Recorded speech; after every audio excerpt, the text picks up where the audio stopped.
שלי, איזה כיף לחזור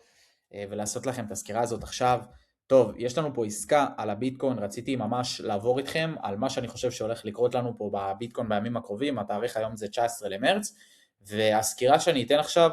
היא בתוקף בואו נגיד בין כמה ימים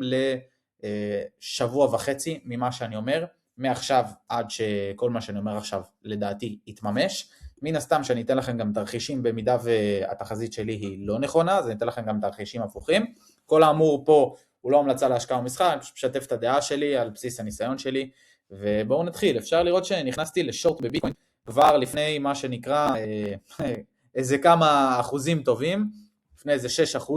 נכנסתי לביטקוין, המחיר שלי היה 73,933, ששימו לב זאת אחת הנקודות כניסה היותר טובות שאפשר להשיג פה. אתם יכולים לראות איך לפני שהתחילה האחרונה, שהיא לדעתי רק בהתחלה שלה, אני ידעתי לבוא כבר ולהיכנס. לצערי הרב זאת לא עסקה מושלמת, כי לא נכנסתי בכמות שאני בדרך כלל נכנס,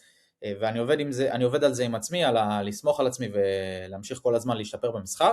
עכשיו, מה שאני חושב שיקרה לנו מפה זה שיש לנו שליטה כרגע נוכחית יותר גדולה של מוכרים מאשר קונים, ולכן אני חושב שהמחיר יתקדם כלפי מטה. בתמונה הגדולה חשוב לי שתבינו, אני משווה את הירידות אחת לשנייה,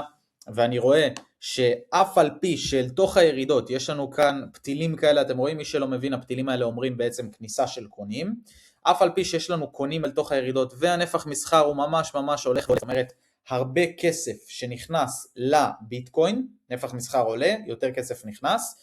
כסף נכנס, אבל המחיר לא ממש מצליח להמשיך להתקדם למטה, משמע זה כסף של קונים. עכשיו מזה אנחנו מבינים דבר מאוד פשוט,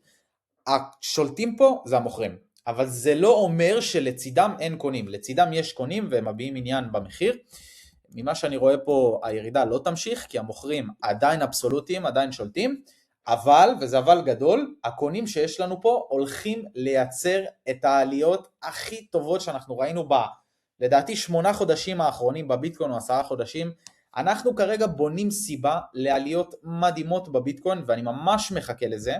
כרגע אני נהנה מהירידה, אני אמשיך להרוויח מהירידה הזאת כסף, לדעתי אנחנו הולכים לרדת לפחות עד אזורי 62, כשנגיע לפה אני אתן לכם סקירה מחודשת, אחרי שנגיע לאזורים האלה יכולה להיפתח הזדמנות אדירה להשקיע בביטקוין במחירים נמוכים, כי לדעתי אנחנו נעבור, אחרי שנרד לפה אנחנו נעשה את התחילת, ואז אנחנו נעבור את גבוה כל הזמנים שהיה לנו, עד לפה הסקירה שלנו כרגע על הביטקוין, אנחנו נשאר מעודכנים במה שאמרתי, כמו תמיד, אם אני צודק אני אומר, ואם אני עוד אומר, למען האמינות והשקיפות, אוהב אתכם, מקווה שזה עזר לכם, ואם יש לכם שאלות, מוזמנים להגיב לי.